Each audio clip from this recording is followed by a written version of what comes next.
Hallöchen, meine Lieben. Auf vielfachen Wunsch hin machen wir heute ein Single-Orakel, eine Single-Legung. Das heißt, wenn es in deinem Leben keinen Partner gibt, keinen potenziellen Partner gibt, dann schauen wir mal in Sachen Liebe, was sich da eventuell zeigt. Ja, ob vielleicht jemand schon im Feld ist oder ob es vielleicht gewisse Dinge gibt, die dich blockieren, die bearbeitet werden wollen, sonstiges. Keine Ahnung, was da jetzt auf uns zukommt. Wir gucken einfach mal rein. Ich hab gerade die Karten hochgenommen, okay? Aber da haben wir schon mal die Vögel. Die nehmen wir jetzt einfach mal mit, legen sie aus und gucken, was sich noch zeigt. So, die Sense.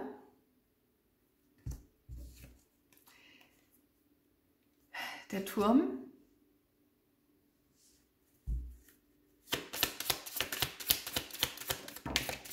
Wer hat hier nur nach einer Single-Legung gefragt? Das Herz, die Liebe.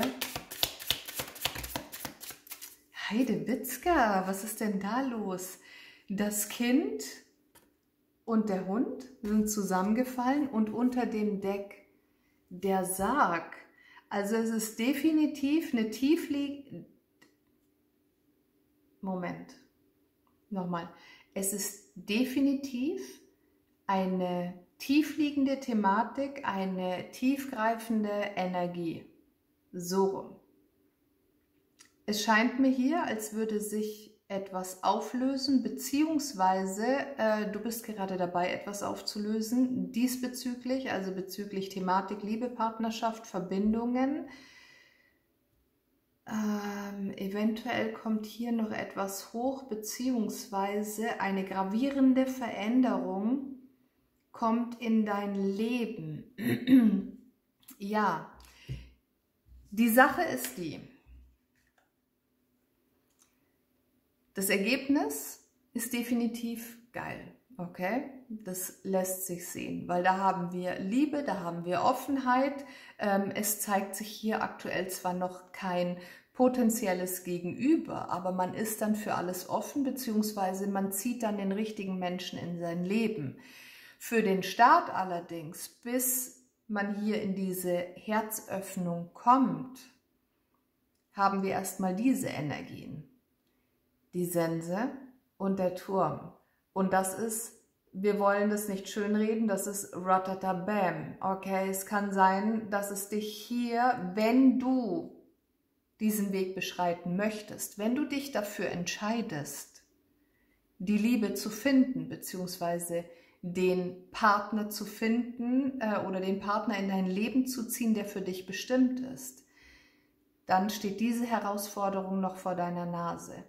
Ja, ich weiß, es ist immer so ein bisschen eine Thematik, wo viele Menschen dann mir auch schreiben oder sagen, ja, aber ich bin doch schon so lange auf der Suche, ich habe doch schon so viel bearbeitet. Ja, das mag schon sein. Nur wenn diese spezifischen Themen noch nicht verarbeitet sind, dann kann man von innen raus auch nicht so strahlen quasi, dass man laut dem Gesetz der Resonanz den richtigen Partner anzieht, den richtigen Partner in sein Leben lassen kann. Es kann auch sein, dass jahrelang zwei Personen hier sich dauernd umeinander drehen in näherem Umfeld und sie kommen aber nicht zusammen, weil gewisse Dinge, gewisse Themen, gewisse Energien einfach nur dazwischen stehen. Möchtest du den richtigen Partner in dein Leben ziehen? Kommst du nicht daran vorbei, in dir komplett aufzuräumen, auszumisten und dich komplett zu heilen? Und dann ist es Zeit für die Liebe. Dann steht dir alles offen. Okay? Und mit alles meine ich teilweise sogar eine komplette Auswahl an passenden Partnern. Ja? Man kann sich jetzt hier drüber natürlich auch streiten. gibt es jetzt nun den einen wahren? Viele sagen ja, andere wiederum sagen nein, man kann mehrmals im Leben richtig tief lieben. Es gibt mehrere passende oder wahre Partner, große Lieben, was auch immer. Also deswegen, ich möchte da jetzt auch gar nichts drüber legen. Spür dich bitte rein für dich, was ist deine Überzeugung, was ist deine Wahrheit? Ja, also innere Wahrheit vom Herzen her, nicht jetzt von irgendwelchen Prägungen aus deiner Vergangenheit oder durch Erziehung, Religion, Kultur, Gesellschaft, Sonstiges. Schau, was für dich stimmt. Und da sich dann in diese Öffnung zu begeben für einen Neuanfang, für Verbundenheit, Intimität, Treue, Loyalität, etwas komplett Neues als das, was vorher war. Ich freue mich riesig, tatsächlich, weil, guck, und darunter ist dann noch der Anker. Also für was richtig Tiefes, für was richtig Festes. Jetzt haben wir natürlich bei jedem Zuschauer hier eine komplett unterschiedliche Ausgangsposition eventuell. Ja, vielleicht steckt hier jemand in einer Wunschpartnerschaft und ist Single, aber hat eben ja so einen bestimmten Blick auf eine gewisse Person. Dann haben wir sicherlich auch Menschen, die sich fragen, wann kommt denn endlich wieder jemand in mein Leben? Weil wenn man sucht und niemanden findet, dann stehen oftmals eben, wie vorhin schon erwähnt, gewisse Themen, gewisse Energien dazwischen. Da darf man bei sich selbst anfangen und sich selbst ins Gleichgewicht bringen. Und Achtung, ja, da muss ich jetzt rein triggern, es tut mir sehr leid, selbst bei Menschen, die sagen, ich habe schon alles bearbeitet und ich bin jetzt immer noch seit 10 Jahren Single. Dann ist es entweder irgendwo eine bewusste Entscheidung, Single zu bleiben, warum auch immer, oder es sind wirklich noch nicht alle Themen bearbeitet. Okay, das muss man so knallhart und direkt muss man das auch mal aussprechen. So, also, und jetzt wieder zurück zur Legung. Was haben wir hier? Liebestechnisch haben wir ein Tumult, ein Durcheinander, etwas Chaos eventuell, nicht wirklich wissend, wohin die Reise geht, beziehungsweise was man vielleicht selber will. Ja, oh, Moment, nein, das muss ich noch erwähnen. Das kommt auch ganz oft vor, dass jemand zwar sagt, ich möchte einen Partner, aber weiß gar nicht oder hat innerlich gar nicht die Entscheidung getroffen, was möchte ich denn überhaupt? Also, ich spreche jetzt nicht von sowas wie, ich backe mir meinen perfekten Partner, oder ich spreche jetzt hier auch nicht von irgendeiner gewissen Traumvorstellung. Aber es ist nun mal so, wenn du dir sicher bist, in dem, was du willst, nicht von hier, sondern von hier aus und in dem, was du brauchst, dann kannst du das auch direkter in dein Leben ziehen. Wenn aber nur deine persönlichen Themen im Vordergrund stehen, die unverarbeiteten, dann ziehst du automatisch das an, was du bist. Also kann sein, dass man dann irgendwelche potenziellen Partner, die eine ganze Baustelle darstellen, dass man die dann anzieht, dass man die in sein Leben zieht. Habe ich das jetzt richtig ausgedrückt? Ich hoffe, das war jetzt nicht allzu kompliziert. Ja? Spür dich mal bitte rein. Guck dir das an. Also, jetzt aber wirklich nochmal zurück zur eigentlichen Legung.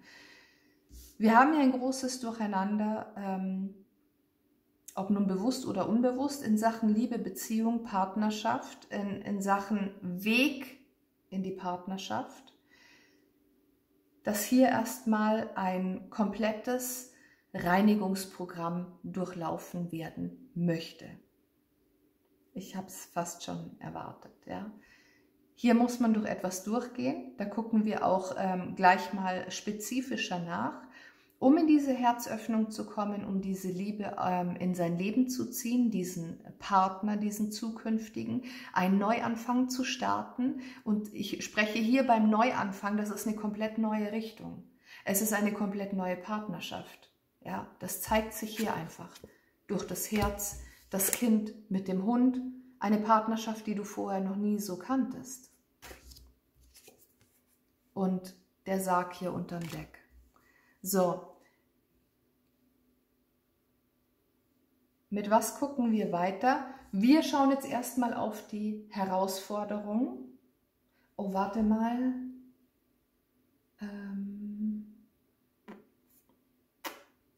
Nee, nehmen wir das Light and Shadow Deck.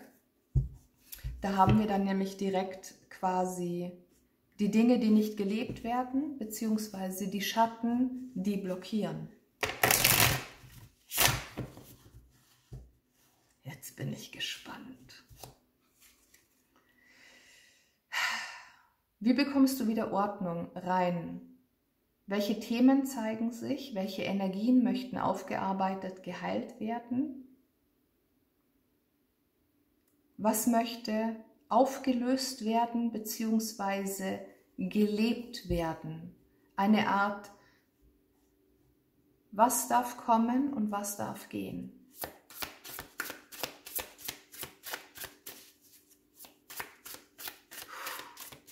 Spürst du das? Wie die Energie plötzlich ganz, ganz leise wird, wie sie sich setzt, ganz nach innen gekehrt, um das zu fühlen, was jetzt wichtig ist. Es ist öfter mal im Leben wichtig und richtig, die Büchse der Pandora zu öffnen. Die Stelle, wo es weh tut, damit sie nachher nicht mehr wehtut.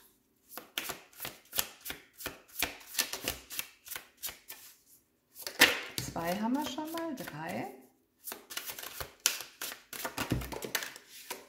6, gut. Das nehmen wir jetzt mal alles.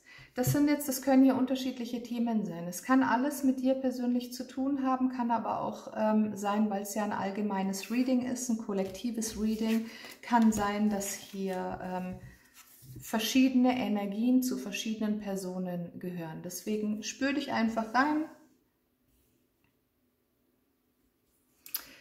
Fangen wir an mit den Masken. Wer von uns keine Maske trägt, der werfe den ersten Stein. Ja, so in etwa.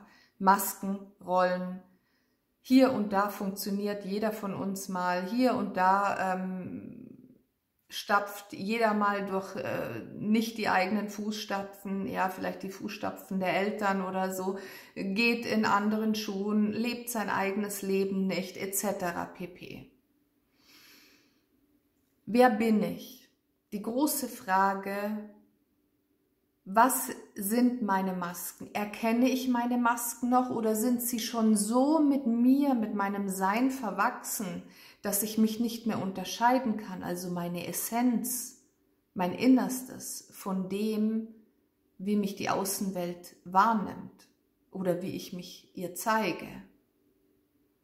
Ich möchte hier einfach nur mal ein paar Triggerpunkte setzen. Ob das jetzt deins ist oder nicht, spielt für mich im Endeffekt keine Rolle.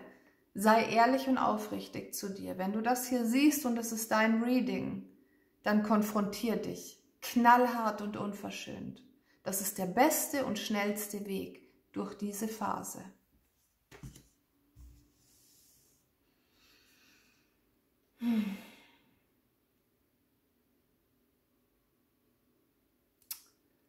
Okay, das ist eine tiefliegende Energie, teilweise. Wir haben hier nämlich Eltern-Kind-Thematiken drin.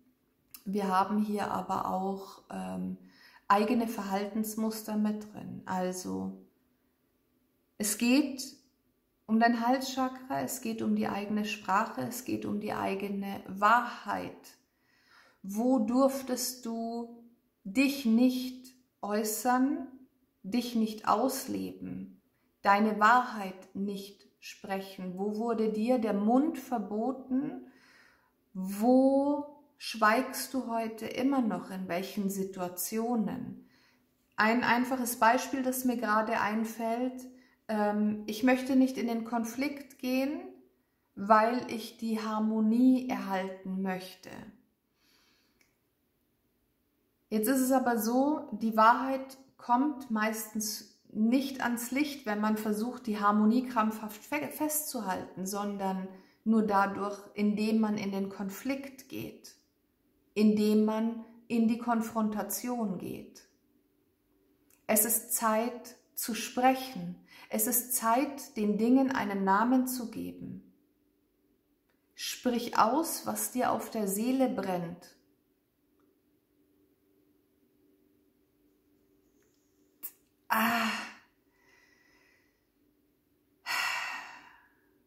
Ich muss es einfach so sagen, ohne Rücksicht auf Verluste.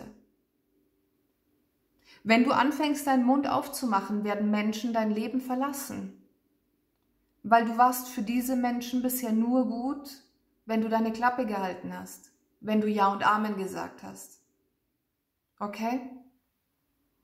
Entscheide du für dich, was es dir wert ist. Entscheide du für dich, was dir wichtiger ist. Anderen Menschen zu gefallen oder deine eigene Wahrheit zu leben.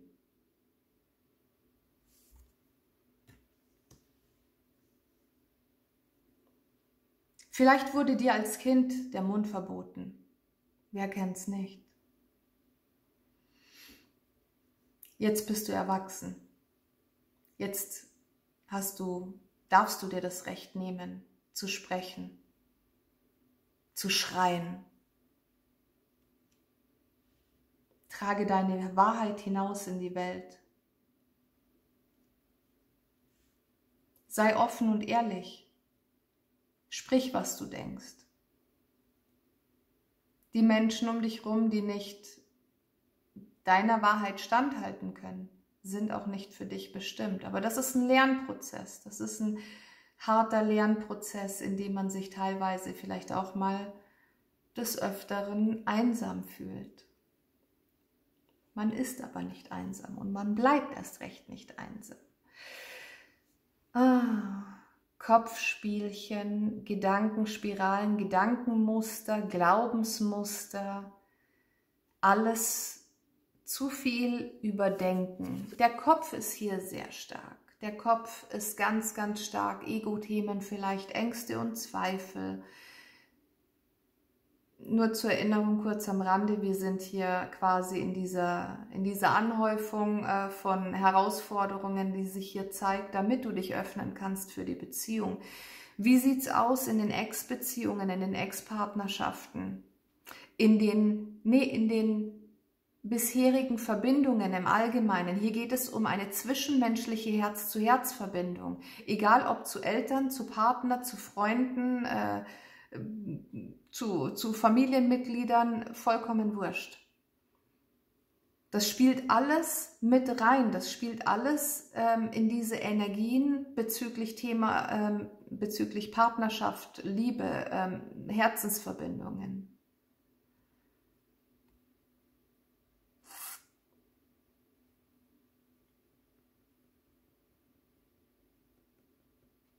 Wo trennt dich dein Denken von der Realität?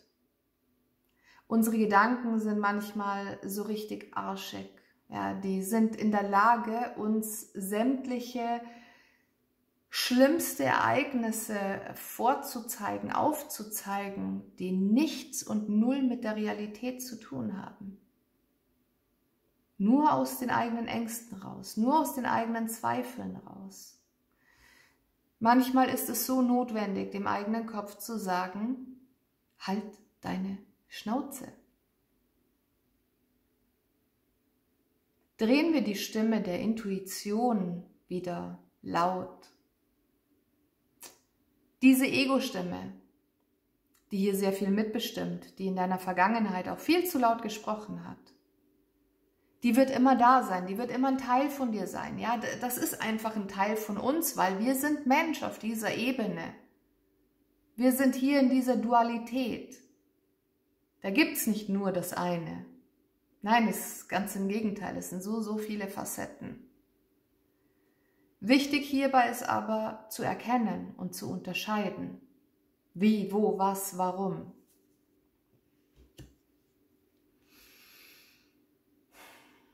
Einsamkeit und Alleinsein haben wir gerade schon angesprochen. Es geht darum, in der Stille Antworten zu finden. Es geht um Rückzug, es geht darum, sich mit sich selbst zu konfrontieren, innerhalb dieser Einsamkeit / Alleinsein. Ja, das sind auch wieder zwei Begriffe, die haben für jeden wahrscheinlich irgendwo eine unterschiedliche Bedeutung. Konfrontier dich damit. Tauche tief ein in diese Emotionen. Emotionen, die du vielleicht gedeckelt hast über Jahre, Jahrzehnte hinweg. Themen und Energien, die du ganz, ganz tief in der hintersten Ecke deiner Seele verstaut hast, um das nicht wieder fühlen zu müssen, um es vergessen zu können. Die Vergangenheit formt uns, egal, komplett egal, was du in deinem Leben erlebt hast. Das hat dich geformt, egal wie sehr du es versteckt hast. Die Frage ist nur, wie hat es dich beeinflusst? Wie hat diese Vergangenheit dich geformt? Es ist nämlich ein verdammt großer Unterschied, wenn diese Vergangenheit verarbeitet oder geheilt ist oder wenn du es als schwere Last irgendwo in deinem Rucksack dein Leben lang mit dir rumträgst. Spring und tauch ein, und zwar bis in den Abgrund.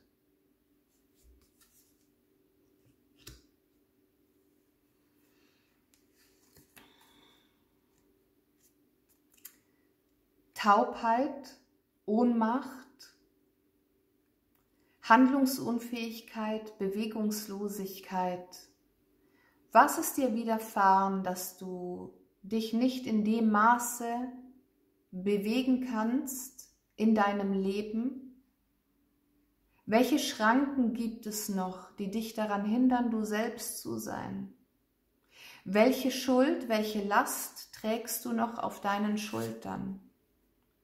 Was schleppst du mit dir rum? Wofür fühlst du dich noch verantwortlich? Was aber gar nicht mehr deins ist oder was noch nie deins war? Hier können tiefliegende Ahnenthematiken mit drin sein. Hier können Dinge, Energien mit drin sein aus diesem jetzigen Leben, aus dieser Inkarnation, aus deiner frühesten Kindheit, aus deiner Jugend, auch kürzlich aus deinem Erwachsenenleben.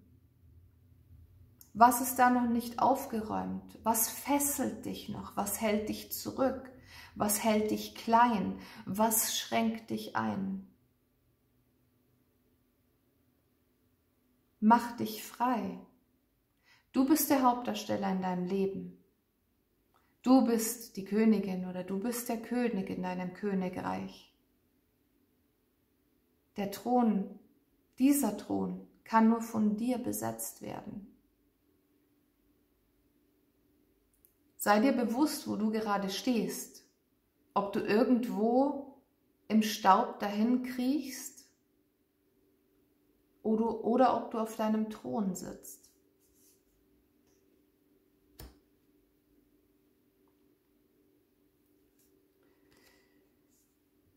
Depression, negative Energien, Dunkelheit, Burnout.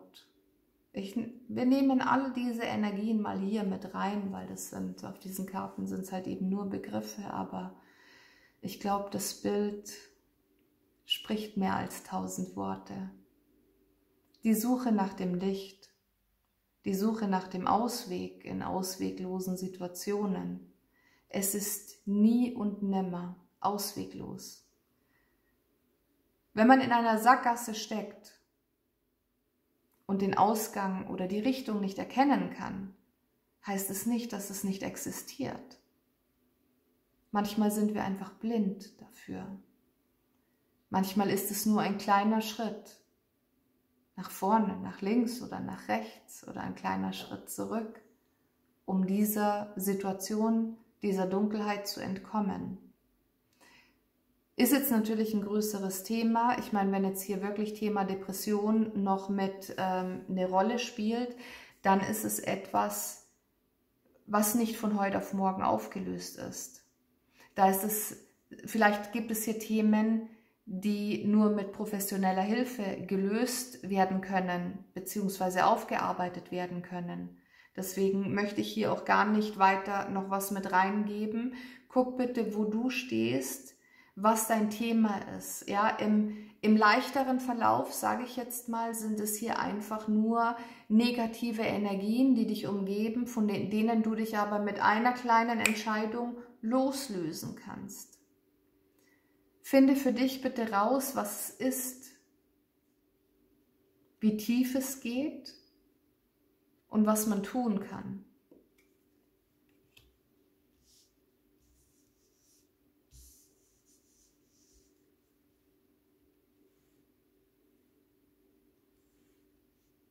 Wenn du selbst nicht weiter weißt, sprich mit jemandem, mit deiner Familie, mit deinen Freunden, mit irgendwelchen Hotlines, die es Gott sei Dank heutzutage gibt. Und wenn das alles nichts für dich ist, dann schreib mir eine E-Mail und ich versuche zu helfen, wie es mir nur möglich ist. Okay, jetzt haben wir aber noch die Karte unter dem Deck, die nehmen wir noch dazu und dann machen wir weiter. Und das ist irgendwo auch so eine Hauptenergie. Auf dieser Karte steht, ich fühle mich schuldig für mich selbst aufzustehen oder einzustehen. Selbstwertthemen, Selbstbewusstseinsthemen. Wer bin ich? Wo stehe ich? Ich war es nie wert. Irgendwie irgendwas. Vielleicht hast du das so immer vorgehalten bekommen, anerzogen bekommen. Vielleicht wurdest du auch zum People-Pleaser erzogen, keine Ahnung, kann auch möglich sein. Aber die Zeit darf jetzt vorbei sein. Die Zeit wird vorbei sein. Du bist aufgerufen, auf dem Weg, diese Liebe zu finden. Bist du aufgerufen, dein Herz aufzureißen, Platz zu schaffen, diese alten Themen rauszuschmeißen, für dich aufzustehen, für dich einzustehen, zu dir zu stehen.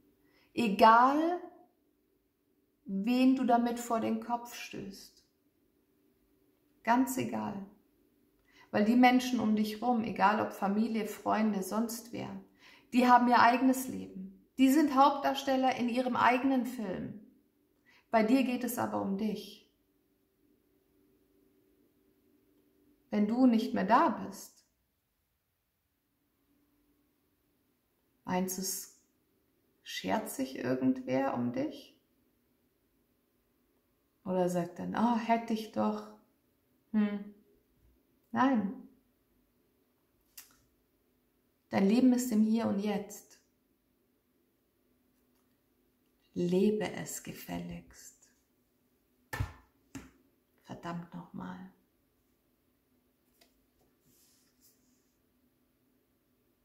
Solange du niemandem wehtust, also bewusst verletzt, ich habe vorhin schon gesagt, die Wahrheit tut weh. Ja, manchmal verletzt man Menschen allein damit, wenn man plötzlich für sich einsteht, zu sich selbst steht, seine eigene Wahrheit spricht. Das hat damit nichts zu tun. Ich meine, solange du wirklich nicht bewusst zu jemandem hingehst, um diesen Menschen zu verletzen, ist dein Weg vollkommen in Ordnung. Du kannst deinen Weg gehen, ohne Schuldgefühle zu haben. Wirf diesen Mist ab von dir. Weg damit.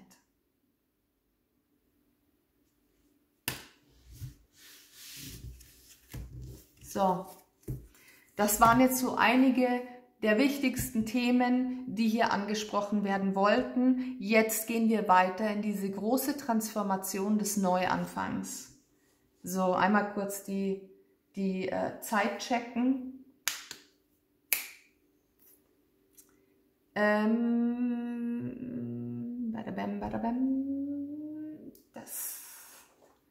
nehmen das Lightseers.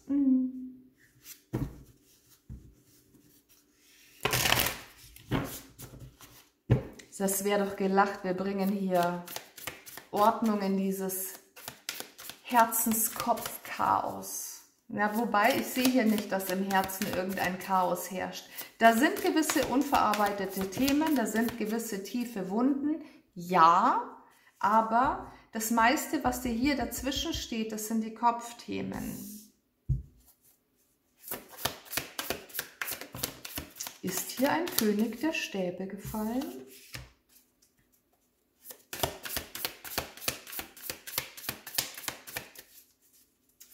Und die 10 der Kelche. Ich habe nichts gesagt, okay? Ich habe absolut nichts gesagt.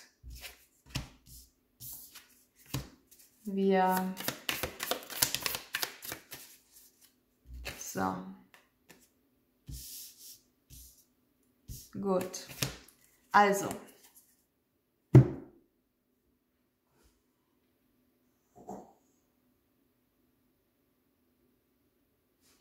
Das schaut doch fein aus.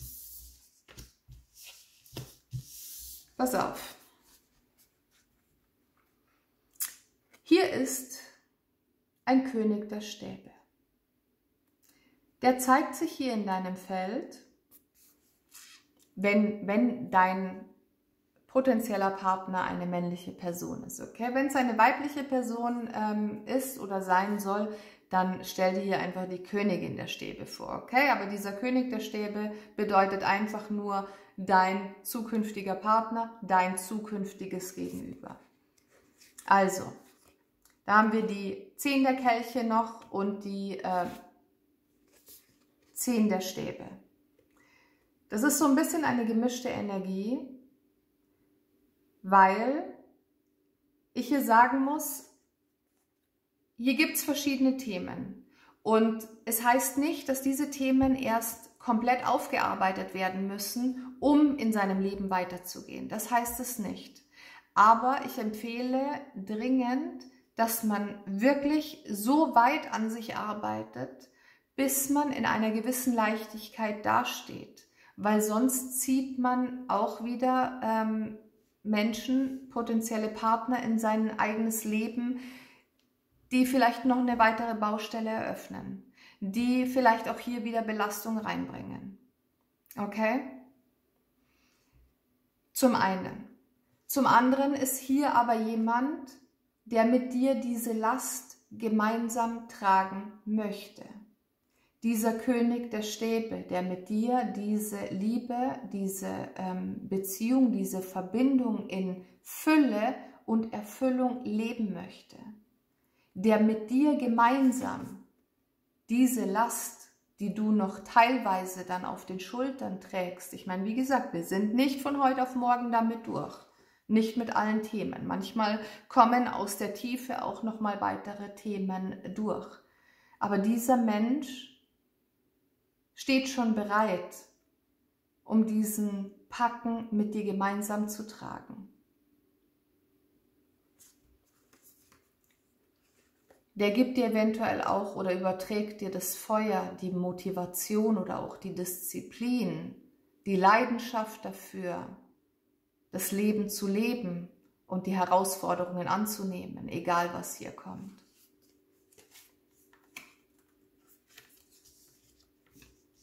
Der hilft dir, gewisse Rückschläge, Flashbacks aus der Vergangenheit zu verarbeiten, hilft dir, einen neuen Blickwinkel zu erhalten, zu erreichen, damit du nicht wieder in diese alten Verhaltensmuster reinfällst. Es tut mir leid, wenn es sich hier jetzt so anhört, als würdest du voll sein mit irgendwelchen Problemen oder Themen oder sonstiges. Ja, es ist nun mal so, jeder Mensch hat einen ganzen Packen in sich mit großen und kleinen Themen, Wunden, was auch immer. Was ich damit sagen will, ist einfach, verarbeite so viel wie möglich. Dann bist du offen für diesen Menschen, der hier schon an deine Tür klopft quasi, der mit dir diesen Weg gemeinsam gehen möchte, und gemeinsam arbeitet ihr noch weiter an den Themen, die in Zukunft eventuell hochkommen, an die Oberfläche kommen. Und der ist an deiner Seite und der unterstützt dich auch für Dinge, die immer wieder aus der Vergangenheit hochploppen, die dich dann wieder runterziehen. Und er steht dir bei, damit du Stück für Stück all dies verarbeiten kannst. Das ist der Ritter der Münzen. Das ist ein langer und ein beständiger Weg, den er hier mit dir beschreiten wird, dieser König der Stäbe. Also nicht so, ich bin heute da, weil es mir gerade passt und morgen bin ich wieder weg. Nee, das ist ein langer Weg, das ist ein beständiger Weg, das ist ein treuer Weg und es ist etwas Neues, das du vorher so nicht kanntest.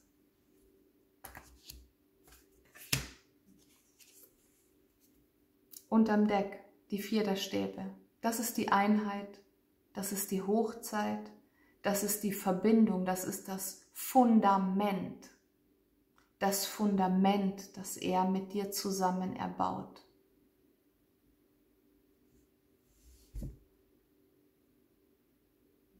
Ich denke mir gerade, es könnte so einfach sein. Wie viele Menschen gibt es, die in Beziehungen unglücklich sind, weil sie vorher nicht ihre eigenen Themen bearbeitet haben, bearbeiten konnten, sonstiges. Das gibt immer so viele Missverständnisse, das gibt immer so ein Kuddelmuddel, bis vielleicht dann beide keinen Bock mehr haben und aufgeben. Und Beziehung könnte so schön sein, wenn jeder in erster Linie erstmal seinen Müll beiseite schafft und der übrig gebliebene Rest, der kann zusammen erledigt werden.